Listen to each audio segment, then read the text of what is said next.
3, 2, 1, go! Ciao ragazzi, bentornati per un nuovo appuntamento sul mio canale Uramariki Professione Nerd. Quest'oggi, come suggerisce la mia maglietta, torniamo a parlare del magico mondo di Dragon Ball e lo facciamo analizzando la riproduzione di uno dei personaggi principali di quest'opera. E sto parlando di Son Gohan, il figlio di Goku e di Chi-Chi. Si tratta di una grandista Resolution of Soldiers, Bandai Spirits e Banpresto. Ve ne avevo già dato un'anteprima nel mio video haul acquisti e regali dei mesi di marzo, ma se ve lo siete perso e volete andare a recuperarlo, vi lascio poi qui sotto nell'info box il link diretto al video. Per la stessa linea era già uscita qualche anno fa un'altra riproduzione di Gohan che lo rappresentava trasformato in Super Saiyan e in Super Saiyan di secondo livello con le teste intercambiabili. Dopo, quando sarà il momento di fare i confronti con altri modellini, vi mostrerò anche quella. Anche se le trovo entrambe due ottime riproduzioni, io preferisco senza ombra di dubbio questa qui di Ultimate Gohan. Adesso però, senza ulteriori indugi, mettiamoci subito a fare l'unboxing e ci ritroviamo poi come sempre al termine del video per i saluti finali. A tra poco!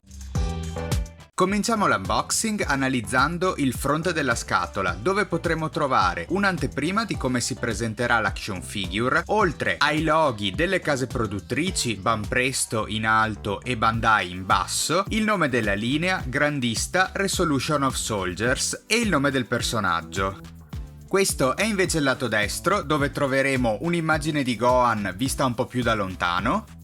Sul retro vediamo un primo piano del giovane Saiyan da una diversa prospettiva rispetto alle precedenti, mentre sulla facciata sinistra ci viene mostrata la figure ripresa da un'angolazione laterale e qui, più in piccolo, l'immagine nella sua interezza.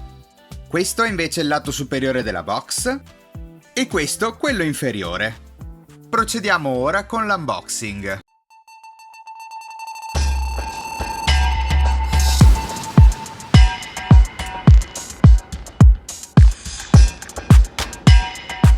Come possiamo vedere, il modellino apparirà diviso in 4 pezzi, partendo dalla sinistra, il busto, le gambe, la testa e una basetta espositiva.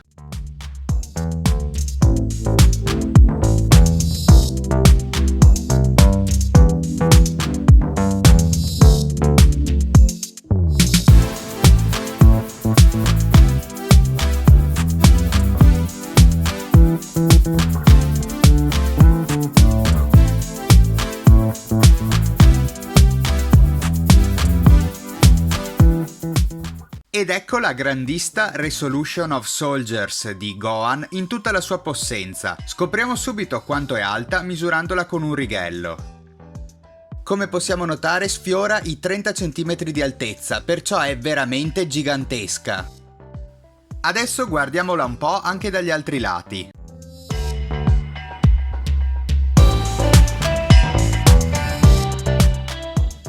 Adesso però zoomiamo l'inquadratura per poterne apprezzare meglio tutti i dettagli. Il viso è stato scolpito e colorato molto bene, mi accorgo soltanto di una piccola zona dove manca il colore nero su questo sopracciglio. In ogni caso sistemerò poi questo piccolo difetto con un po' di vernice acrilica nera. In generale il colore è stato steso molto bene anche sulla tuta da combattimento e su tutto il resto del corpo. Non sono state utilizzate delle marcate ombreggiature o effetti di chiaroscuro, tuttavia il modellino appare comunque abbastanza tridimensionale, grazie alle pieghe del vestito e alla definizione data ai muscoli, soprattutto quelli delle braccia. Questo piedistallo espositivo nero è molto piccolo, infatti non va a coprire una grossa porzione dello stivale. Per questa ragione non posso che approvarlo. Per avere un metro in più di paragone, vediamo adesso comparata questa riproduzione con altre action figures prese dalla mia collezione. Iniziamo con l'altra grandista Resolution of Soldiers di Gohan di cui avevo parlato precedentemente, che è stata rilasciata sul mercato un po' di anni fa e che lo ritrae trasformato in Super Saiyan così come appariva durante il Cell Game. Inoltre per questa action figure era prevista una seconda testa intercambiabile in versione Super Saiyan di secondo livello. Aggiungo al confronto anche Goku Super Saiyan 3 per la linea Grandista Nero, che è stata una delle prime riproduzioni che ho recensito nei miei video. E adesso è il turno della Glitter and Glamours di Videl, che finora nei confronti appariva sempre una delle action figure più alte, ma che in questo caso, in confronto a Gohan, risulta sicuramente più bassa. Ora invece il turno del maestro Muten per la linea Ichiban Show Figure Master Liss Strong Chains e di Future Trunks per la linea Solid Edge Works. Concludo il confronto con le 3 riproduzioni esponenti della linea Ichiban Show Figure Back to the Film di Broly Super Saiyan di tipo A, Vegeta Super Saiyan God e Golden Freezer.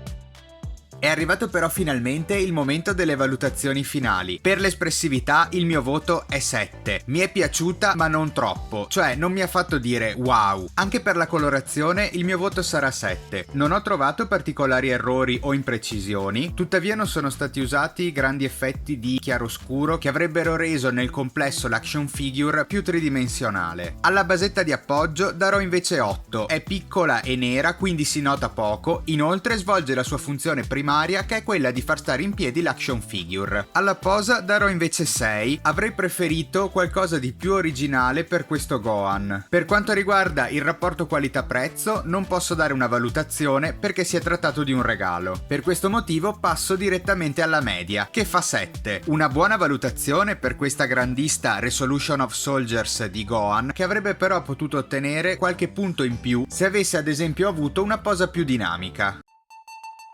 E ben ritornati! Se vi è piaciuto anche questo nuovo unboxing a tema Dragon Ball di Gohan Supremo, vi chiedo di mettere un pollice in su, di iscrivervi al canale e attivare la campanella per rimanere sempre aggiornati sui prossimi contenuti e di condividere il video sui vostri canali social. Se già non mi seguite sulle mie pagine di Instagram e Facebook, vi chiedo di iniziare a farlo. Mi potete trovare con lo stesso nome che ho qui su YouTube, quindi Uramariki Professione Nerd. Inoltre vi ricordo di lasciare un commento sotto il video per dubbi, consigli, richieste o perplessità. Io li leggo e rispondo sempre a tutti. Detto questo, ho concluso, perciò vi do appuntamento come sempre al prossimo video. Ciao ragazzi, a presto!